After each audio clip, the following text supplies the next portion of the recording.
Nós vamos continuar então nossa aula na unidade 4, capítulo 10, Conjuração Mineira. Hoje nós vamos falar de como que estava a situação de Portugal quando aconteceu a Conjuração Mineira no Brasil. A crise em Portugal, página 110. A economia portuguesa estava em crise. A concorrência com Holanda e Inglaterra no comércio de especiarias orientais diminuiu os lucros de Portugal, e a sua participação em guerras durante a União Ibérica, que foi de 1580 a 1640, resultou em perdas materiais e humanas. A diminuição das exportações do açúcar brasileiro a partir do final do século XVII, devido à concorrência do açúcar produzido pelos holandeses no Caribe, agravava ainda mais a crise. Para tentar recuperar sua economia, sobretudo após o fim do domínio espanhol, Portugal tomou empréstimos da Inglaterra, aumentando sua dependência para com os ingleses. Política tributária sobre as minas.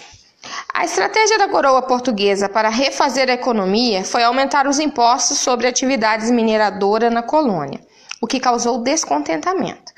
As tensões se agravaram a partir de 1750, quando o governo de Portugal determinou que a quantidade anual de ouro enviada pelo Brasil não poderia ser inferior a 100 arrobas, aproximadamente 1.500 quilos. Era cada vez mais difícil atingir essa quantia, principalmente devido ao esgotamento das minas. Diante disso, em 1765, o governo português criou a derrama, medida que determinava o confisco de bens dos moradores de Minas Gerais até que se completasse toda a arrecadação dos impostos atrasados. Em 1785, um decreto real proibiu a produção de manufaturas no Brasil. Esse fato contribuiu para agravar as tensões com a metrópole, pois os colonos precisariam consumir produtos manufaturados e importados, o que tornava o custo de vida mais alto. Aqui nós vemos mais uma questão que agravou, então, a necessidade de liberdade no Brasil. A organização do movimento. Revoltados com os impostos e a carestia, alguns colonos de Vila Rica, principal cidade da região mineradora, organizaram em 1789 a Conjuração Mineira. Influenciado por ideais iluministas e pela independência dos Estados Unidos, esse movimento social pretendia romper o domínio português sobre Minas Gerais.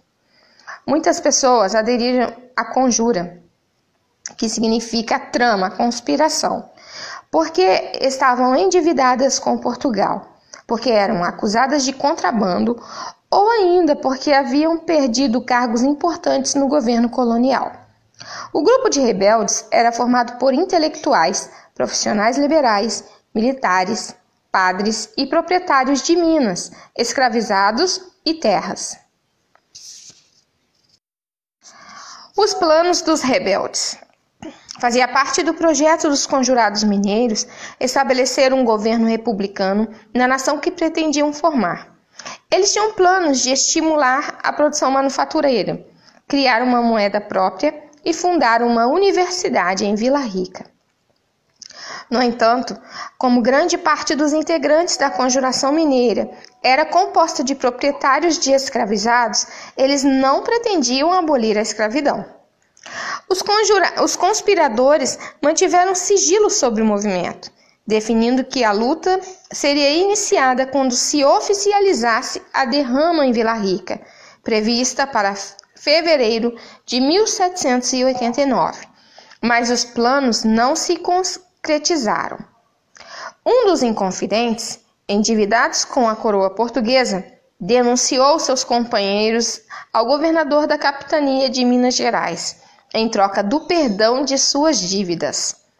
O governo suspendeu a derrama e começou a investigar a denúncia e a prender os envolvidos.